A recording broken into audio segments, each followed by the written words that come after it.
जय श्री कृष्णा। राधे राधे। मैं श्रीमद् भगवत गीता मैंने पाठ शुरू किया हुआ है।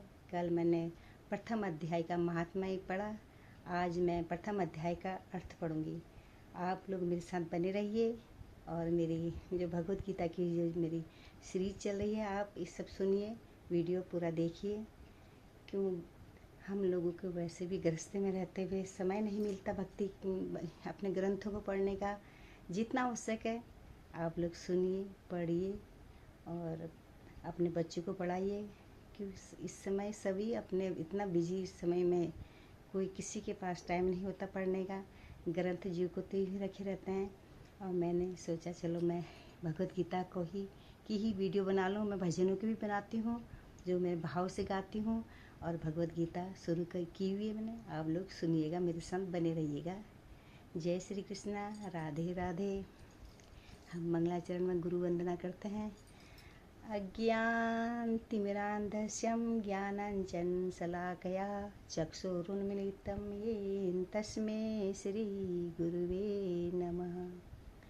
मैं घोर अज्ञान के अंधकार में उत्पन्न हुआ था और मेरे गुरु ने अपने ज्ञान रूपी प्रकाश से मेरी आँखें खोल दी हैं। मैं उन्हें सादर नमस्कार करती हूँ। जय श्री कृष्णा। राधे राधे। ओम परमात्मे नमः। श्री हरि। प्रथम अध्याय का अर्थ है ये। मैं श्लोक नहीं पढ़ रही, अर्थ पढ़ रही हूँ, आप लोग सुनिएगा। धृतराष्ट्र बोले, हे संजय, धर्म भूमि कुरुक्षेत्र में इकट्ठे हुए युद्ध की इच्छा वाले मेरे और पांडु के पुत्रों ने क्या किया। इस पर संजय बोले, उस समय राजा दुर्योधन ने व्यूह रचना युक्त पांडवों की सेना को देखकर और द्रोणाचार्य के पास जाकर यह वचन कहा। दुर्योधन ने द्रोणाचार्य के पास जाकर यह वचन कहा। संजय धृतराष्ट्र को बता रहे हैं, हे आचार्य, द्रोणाचार्य को बता रहे हैं, दुर्योधन बता रहे हैं, हे आचार्य, आपके बुद्धिमान शिष्य द्रुपद पुत्र धृष्टद्युम्न द्वारा व्यूहकार खड़ी की हुई पांडु पुत्र की इस बड़ी भारी सेना को देखिए। और इस सेना में बड़े बड़े धनुष वाले युद्ध में भीम और अर्जुन के समान बहुत से शूरवीर हैं, जैसे सात्विकी और विराट तथा महारथी राजा द्रुपद और दृष्टकेतु चैकितान तथा बलवान काशीराज पुरजित कुंती भोज और मनुष्य में श्रेष्ठ शैव्य और पराक्रमी युद्धामन्यु तथा बलवान उत्तमोजा सुभद्रा पुत्र अभिमन्यु और द्रौपदी के 5 पुत्र, ये सभी महारथी हैं। हे ब्राह्मण श्रेष्ठ, हमारे पक्ष में भी जो जो प्रधान हैं उनको आप समझ लीजिए। आपके जानने के लिए मेरी सेना के जो जो सेनापति हैं उनको कहता हूँ।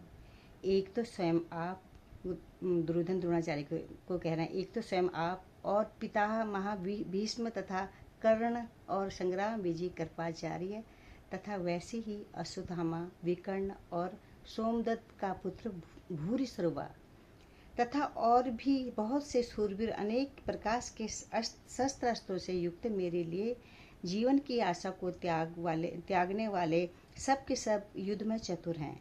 भीष्म पितामह द्वारा रक्षित हमारी वह सेना सब प्रकार से अजेय है और भीम द्वारा रक्षित इन लोगों की यह सेना जीतने में सुगम है।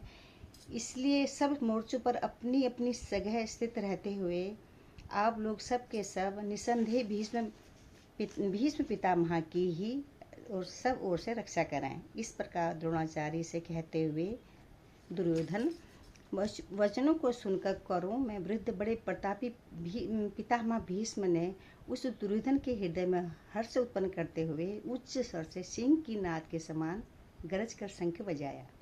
उसके उपरांत शंख और नगारे तथा ढोल, मृदंग और नरसिंगादि बाजे एक साथ ही बजे। उनका वह शब्द बड़ा ही भयंकर हुआ। उसके अनंतर सफ़ेद घोड़ों से युक्त उत्तम रथ में बैठे हुए श्री कृष्ण महाराज और अर्जुन ने भी अलौकिक शंख बजाए। उनमें श्री कृष्ण महाराज ने पांचजन्य नामक शंख और अर्जुन ने देवदत्त नामक शंख बजाया। भयानक कर्म वाले भीमसेन ने पौंड्रो नामक महाशंख बजाया। कुंती पुत्र तथा राजा युधिष्ठिर ने अनंत विजय नामक शंख और नुकुल तथा सहदेव ने सुघोष और मणिपुष्पक नाम वाले शंख बजाए। श्रेष्ठ धनुष वाले काशीराज और महारथी शिखंडी और दुष्टधुम्न तथा राजा विराट और अजय सात्विकी तथा राजा द्रुपद और द्रौपदी के 5 पुत्र और बड़ी भुजा वाले सुभद्रा पुत्र अभिमन्यु, इन सब ने हे राजन अलग अलग शंख बजाए और उस भयानक शब्द ने आकाश और पृथ्वी भी शब्दायमान करते हुए धृतराष्ट्र पुत्रों के हृदय विदीर्ण कर दिए। हे राजन, उसके उपरांत कपिध्वज अर्जुन ने खड़े हुए धृतराष्ट्र के पुत्रों को देखकर उस शस्त्र चलने की तैयारी के समय धनुष उठाकर ऋषि के श्री कृष्ण महाराज से यह वचन का, हे अच्युत, मेरे रथ को दोनों सेनाओं के बीच में खड़ा करिए। जब तक मैं इन स्थिति हुए युद्ध की कामना वाले को अच्छी प्रकार देख लूं कि इस युद्ध रूप में व्यापार में मुझे किन किन के साथ युद्ध करना है। योग्य हैं दुर्बुद्धि दुर्योधन का युद्ध में कल्याण चाहने वाले जो राजा लोग इस सेना में आए हैं, उन युद्ध करने वालों को मैं देखूंगा। अर्जुन कहते हैं कृष्ण भगवान से। तो संजय बोले, हे धृतराष्ट्र, अर्जुन द्वारा इस प्रकार कहे हुए महाराज श्री कृष्ण जी ने दोनों सेनाओं के बीच में भीष्म और द्रोणाचार्य के सामने और संपूर्ण राजाओं के सामने उत्तम रथ को खड़ा करके ऐसा कहा कि हे पार्थ, इन इकट्ठे हुए कौरवों को देख। उसके उपरांत प्रथापुत्र अर्जुन ने उन दोनों ही सेनाओं में स्थित हुए पिता के भाइयों को, पितामहों को, आचार्यों को, मामाओं को, भाइयों को, पुत्रों को, पौत्रों को तथा मित्रों को, ससुरों को और सुहृदों को भी देखा। इस प्रकार उन खड़े हुए संपूर्ण बंधुओं को देखकर वह अत्यंत करुणा से युक्त हुए कुंती पुत्र अर्जुन शोक करते हुए यह बोले, हे कृष्ण, इस युद्ध की इच्छा वाले खड़े हुए स्वजन समुदाय को देखकर मेरा अंग शीतल हो जाते हैं, मुख सूखा जाता है और मेरा शरीर कंप तथा रोमांच होता है तथा हाथ से गांडी धनुष गिरता है और त्वचा भी बहुत जलती है तथा मेरा मन भ्रमित सा हो रहा है, इसलिए मैं खड़ा रहने को भी समर्थ नहीं हूँ। हे केशव, लक्षणों को भी विपरीत देखता हूँ तथा युद्ध में अपने कुल को मारकर कल्याण भी नहीं देखता। हे कृष्ण, मैं विजय नहीं चाहता और राज्य तथा सुख को भी नहीं चाहता। हे गोविंद, हमें राज्य से क्या प्रयोजन है अथवा भोग से और जीवन से भी क्या प्रयोजन है, क्योंकि हमें जिनके लिए राज्य भोग सुखादिक इच्छित हैं, वे ही यह सब धन और जीवन की आशा को त्याग कर युद्ध में खड़े हैं, जो कि गुरुजन, ताऊ, चाचे, लड़के और वैसे ही दादा, मामा, ससुर, पोते, साले तथा और भी संबंधी लोग हैं। इसीलिए हे मधुसूदन, मुझे मारने पर भी अथवा तीनों लोग के राज्य के लिए भी मैं इन सबको मारना नहीं चाहता। फिर पृथ्वी के लिए तो कहना ही क्या है। हे जनार्दन, धृतराष्ट्र के पुत्रों को मारकर भी हमें क्या प्रसन्नता होगी। इन आतताइयों को मारकर तो हमें पाप ही लगेगा। इससे हे माधव, अपने बांधव धृतराष्ट्र के पुत्रों को मारने के लिए हम योग्य नहीं हैं, क्योंकि अपने कुटुंब को मारकर हम कैसे सुखी होंगे।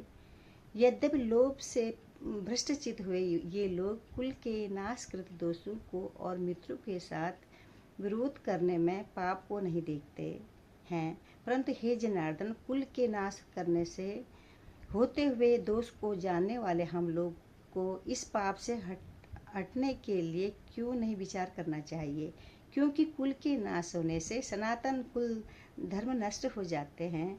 धर्म के नाश होने से संपूर्ण कुल को पाप भी बहुत दबा लेता है तथा हे कृष्ण, पाप के अधिक बढ़ जाने से कुल की स्त्रियां दूषित हो जाती हैं और हे वासने, स्त्रियों के दूषित होने पर वर्ण संकर उत्पन्न होता है और वह वर्ण संकर कुल घातियों को और कुल को नरक में ले जाने के लिए ही होता है। लोप हुए पिंड और जल की क्रिया वाले इनके पितर लोग भी गिर जाते हैं और इन वर्ण संकर कारक दोषों से कुल घातियों के सनातन कुल धर्म और जाति धर्म नष्ट हो जाते हैं तथा हे जनार्दन, नष्ट हुए कुल धर्म वाले मनुष्यों का अनंत काल तक नरक में वास होता है, ऐसा हमने सुना है।